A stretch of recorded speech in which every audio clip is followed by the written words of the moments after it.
नमस्कार, बिहार मिथिला न्यूज़ में आपका स्वागत है। मैं मनोज।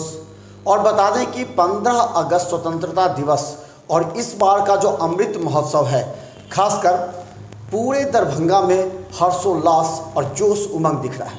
इस बार जो जोश उमंग दिख रहा है वो इससे पहले कम ही नज़र आती थी, क्योंकि विगत 15 दिन से जिला प्रशासन, राज्य सरकार और पूरे देश में एक माहौल तैयार किया जा रहा था स्वतंत्रता के इस वर्षगांठ को बेहतर मनाने से।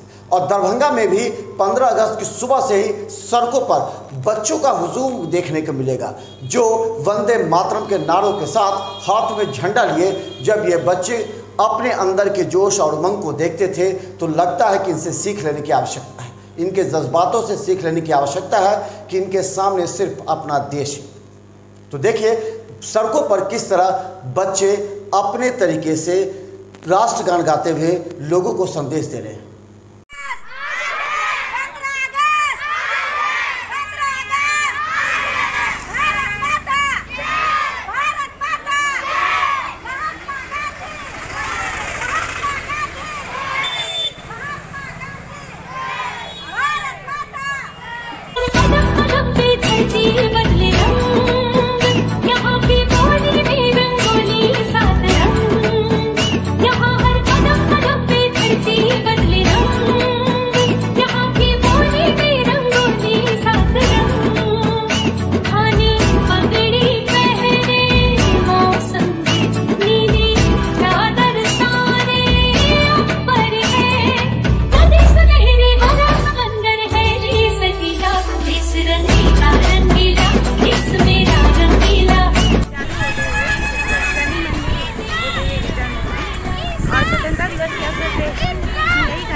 और सभी लोगों को मिल करके योगदान देना चाहिए। आज अमृत महोत्सव मनाया जा रहा है, तो हम लोगों को एकजुट होकर के हर घर तिरंगे का